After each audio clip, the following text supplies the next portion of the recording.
یہ کیسی دیوار بیچ ہے کہ تجھ تک پہنچنا مشکل ہو گیا ہے؟ کیا تو نے مجھے ہمیشہ کے لیے چھوڑ دیا ہے؟ تو کبھی نہ ملے گا۔ میں کتنے اچھے کپڑے پہنوں، کتنی خوشبوئیں چھڑکوں کہ میرا عیب چھپ جائے؟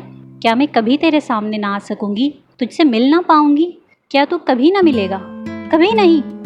اس کے دل کو کوئی مٹھی میں لے کر مسل رہا تھا۔ کسے یاد کرتی ہے ایشو؟ اماں جانے کب سے دروازے میں کھڑی تھی، گروا پائی سے چل کر اندر آئیں تو اسے خبر ہی نہ ہو سکی۔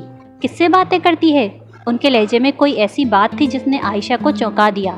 شاید وہ اس کی بڑبڑاہٹ سن چکی تھی۔ اتنا تیز مشک کس شے کا ہے؟ سانس الٹ رہا ہے۔ اماں نے ناک سکوڑ کر فضا میں رچی تیز بانس کو سونگا۔ یہ تو نے لگایا ہے؟ یہ تو تیرے ابے کا عطر نہیں ہے؟ اس نے سر کو اسبات میں جنبش دی۔ یہ عطر کی شیشی بڑی پیٹی میں پڑی رہتی تھی۔ ابا جمعے کی نماز پڑھنے جاتے تو عطر ضرور لگاتے تھے۔ تو نے نہا لیا اس سے؟ ساری شیشی خالی کر دی ہے کیا؟ تیرا دماغ تو ٹھکانے ہے کڑیے۔ اچانک اماں خاموش ہو گئیں۔ انہیں شدید دھچکا لگا تھا۔ عائشہ نے ان نئے جوڑوں میں سے ایک پہن رکھا تھا جو انہوں نے اس کے جہیز میں رکھنے کے لیے سلوائے تھے۔ تو نے داج کا سوٹ پہن لیا؟ کس واسطے؟ اتنی گرمی میں کیوں پہنا تو نے ریشمی جوڑا؟ وہ اس سوال کا کوئی جواب نہ دے سکی، بس خالی خالی نظروں سے انہیں دیکھتی رہی۔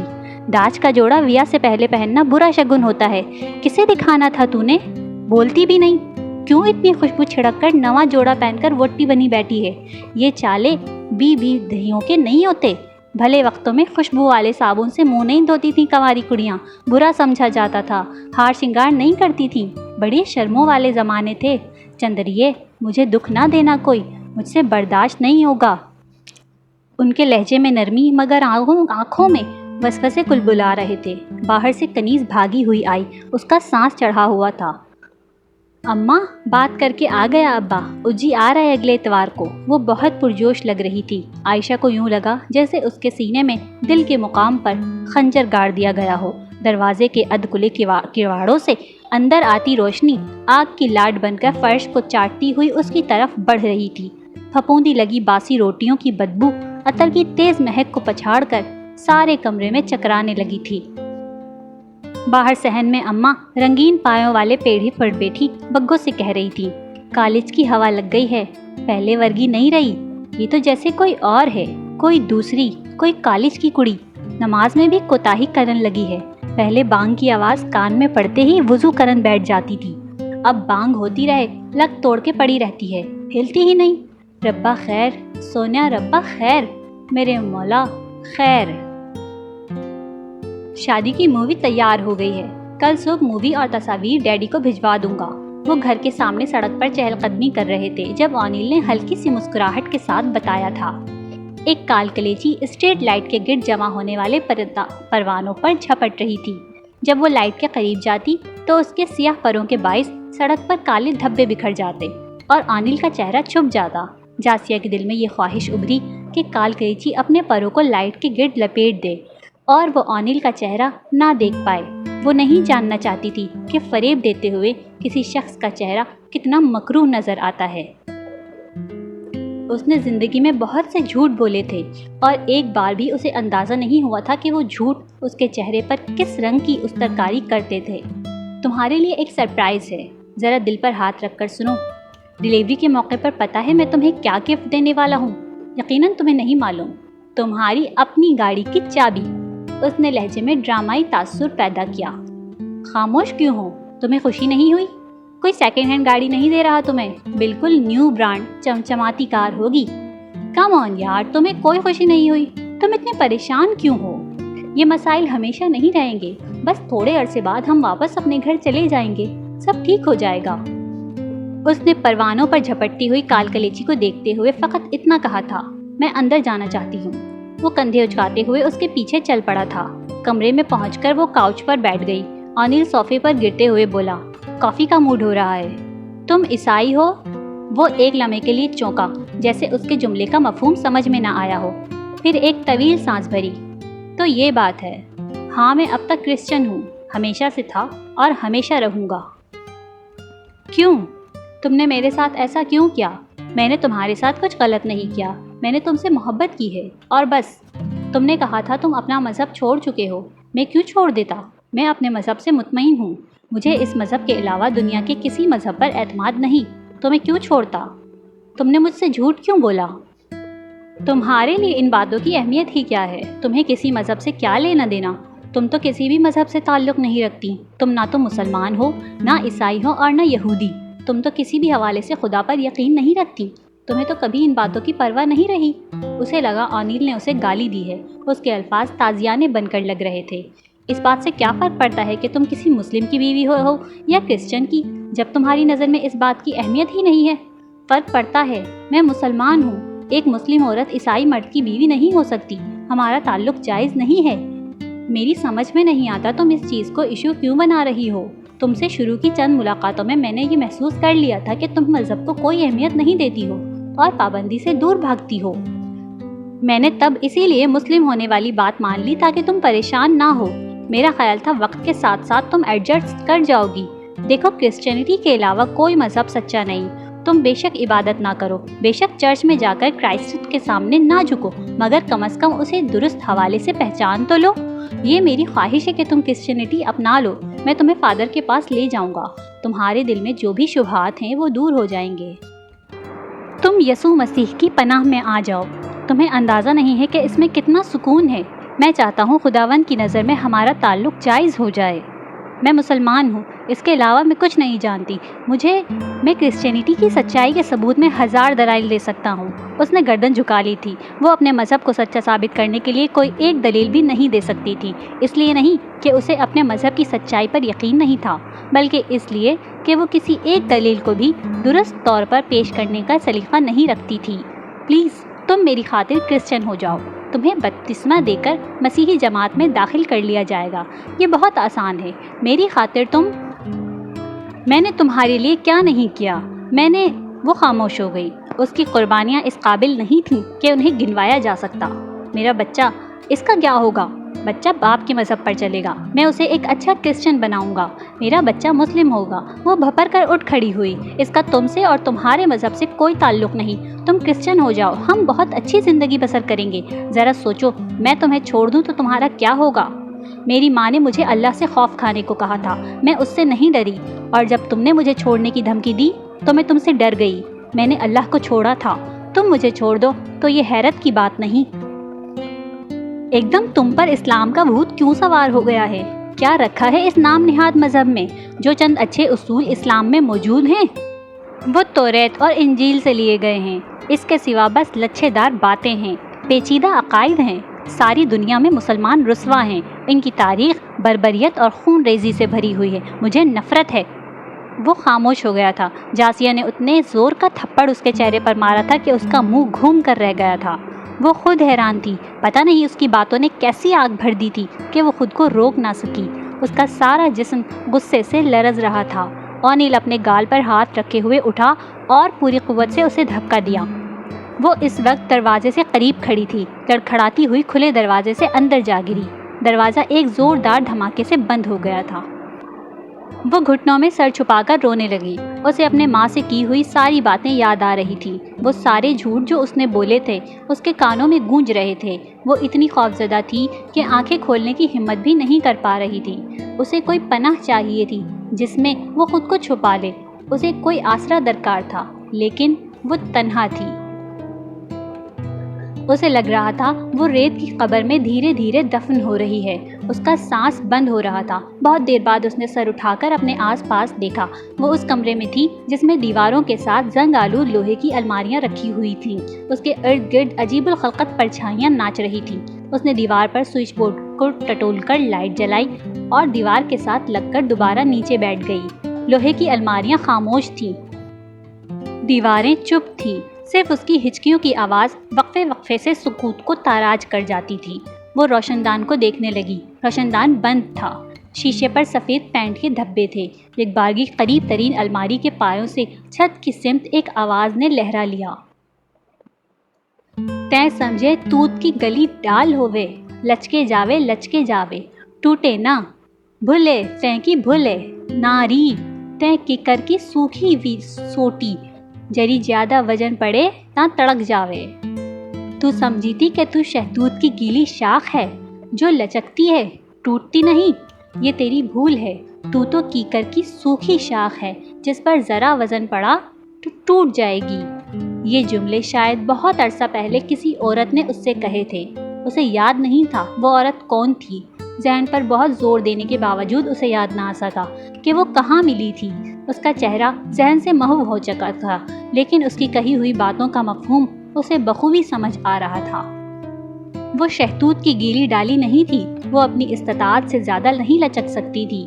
وہ تو کیکر کی خشک شاخ تھی، اس کی اوقات سے بڑھ کر بوجھ پڑا تھا اور وہ ٹوٹ گئی تھی۔ ری کوئی سانک سے نہ گرے، پیر پھسل جاوے۔ تیں گری تا کون نکالے گا تیں کو؟ وس نے ہاتھ نہ پکڑا تا بول ری کیسے نکلے گی؟ کون نکل سکے وس کے ہتھاں بغیر؟ کوئی شوق سے نہیں گرتا، پیر پھسل جاتا ہے۔ تو گری تو کون نکالے گا؟ اس نے ہاتھ نہ پکڑا تو بتا کیسے نکلے گی؟ کون نکل سکتا ہے اس کا ہاتھ پکڑے بنا؟ آواز الماریوں کے بیچ، دیواروں کے درمیان کسی ایسی چڑیا کی طرح بھٹک رہی تھی جسے باہر جانے کی راہ سجھائی نہ دیتی ہو۔ وہ بالکل بھول گئی تھی یہ جملے کس نے کہے تھے۔ شاید کہنے والی نے کچھ اور بھی کہا تھا، لیکن کیا؟ اسے یاد نہیں تھا۔ اس نے بہت سوچا مگر بے سود۔ اس بھولی بسری عورت کے بارے میں سوچتے ہوئے اچانک اس کے ذہن میں جھماکا سا ہوا۔ وہ اٹھی اور ایک الماری کے پٹ کھول کر کتابوں کو الٹنے پلٹنے لگی۔ الماری کے خانوں میں کتابیں، فائلیں اور خطوط کے پلندے ٹھسے ہوئے تھے۔ کئی کاغذات اس قدر بوسیدہ تھے کہ ہاتھ لگانے سے راکھ کی طرح جھڑنے لگتے تھے۔ اس نے ساری الماری کھنگال لی، ایک ایک کتاب، کاغذ کے ایک ایک پرزے کو دیکھ لیا۔ اسے وہ نہیں مل سکا جو وہ ڈھونڈ رہی تھی۔ بے بسی کے مارے اس کی آنکھوں سے آنسو بہہ نکلے۔ ہونٹ کاٹتے ہوئے وہ فرش پہ گھٹنوں کے بل گر گئی تھی۔ کمرے میں 5 الماریاں تھیں اور سب کی سب کاغذوں، کتابوں سے اٹی پڑی تھیں۔ وہ کنپٹیاں مسلتے ہوئے سوچنے لگی کہ اب اسے کس الماری کی تلاشی لینی چاہیے۔ یہ دوسری الماری، یا شاید وہ والی الماری جو انتہائی کونے میں رکھی ہوئی تھی، یا شاید وہ جو دیوار کے ساتھ روشن دان کے نیچے تھی۔ ہر الماری کو دیکھ کر اسے شبہ ہونے لگتا کہ اس کی مطلوبہ شے اسی الماری میں تھی۔ وہ پھوٹ پھوٹ کر رونے لگی، اس کی سسکیاں پورے کمرے میں گونجنے لگی تھیں۔ اس عورت کے بارے میں سوچتے ہوئے اسے یاد آیا تھا کہ ایک روز ان 5 الماریوں میں سے کسی ایک کو بلا مقصد کھنگالتے ہوئے اسے قرآن پاک کا نسخہ نظر آیا تھا اور بغیر کھولے اس نے واپس اسی جگہ پر رکھ دیا تھا۔ اب اسے اسی کی تلاش تھی، اسے وہ کتاب چاہیے تھی، اسے کسی ایک آیت، کسی ایک حرف کی ضرورت تھی جو اللہ سے متعلق تھا۔